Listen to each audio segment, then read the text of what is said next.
আসলাম। আমি অলি ব্লগ আপনাদের মাঝে। আমি এখন আছি এখনও কেন্দ্র উপজেলার কাছাকাছি চলে আসছি, কিন্তু ময়মনসিংহ গরিব রোড, কেন্দ্র নেত্রকোনা মদন নেত্রকোনা। আসলে গ্রাম অঞ্চলের মানুষ এত সহজ সরল, যা আপনাদের ভিডিওর মাধ্যমে শুনতে পাবেন। যা হলো যে আপনার শহর অঞ্চলে যদি একটু অল্প জায়গা যদি নষ্ট থাকে, এটার জন্য কমপ্লেন চলে আসে। যে দেখতে পাচ্ছেন 31 নং রামসিদ্ধ সরকারি প্রাথমিক বিদ্যালয়, উপজেলা আটপাড়া, জেলা নেত্রকোনা। রামসিদ্ধ এখন মোটামুটি আপডেট হয়ে গেছে প্রত্যেকটা প্রাইমারি বিদ্যালয়। দেখতে পাচ্ছেন আমাদের কালারিং করে খুব সুন্দর করেছে। আর বিশেষ করে আমরা ছোটোবেলা যেরকম পড়েছি, ছোট ছোট ঝিরাজন্য অবস্থা ছিল, টিনের ঘর ছিল প্রাইমারি বিদ্যালয়, আর এখন 2তলা 3তলা ভবন প্রাইমারি বিদ্যালয়। আর পাশে দেখতে পাচ্ছেন মাছ ধরার কি সুন্দর এক পুকুর।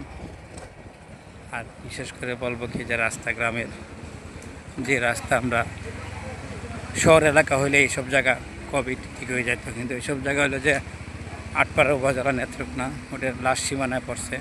এই জন্য কে কোনটা করবে কাজ, কার দায়িত্ব, সবাই বলে আরেকজনের দায়িত্ব, নিজের দায়িত্বকে বলেন। যখন ভোটার নির্বাচনের সময় হয়, সবাই বলে যে এই এরিয়াটা আমার আমার, কিন্তু তার নির্বাচনে পাশ হওয়ার পরে কেউ আর বলে না যে এই এরিয়াটা আমার।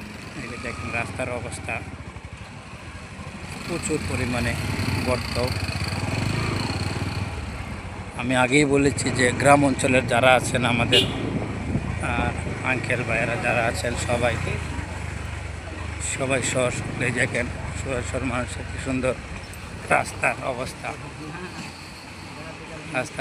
দেখেন। যে রাস্তায় একটা বাহক দেখেন, ধুলা বালু প্রচুর পরিমাণে।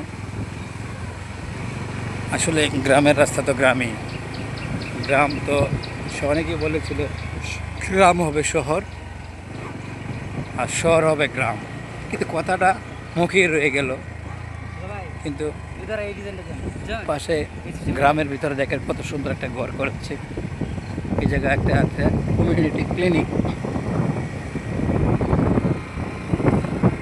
আর হলো যে একটা পরিবেশ দূষিত মুক্ত পরিবেশ, যে পরিবেশটা আমরা সবসময় পেয়ে থাকি।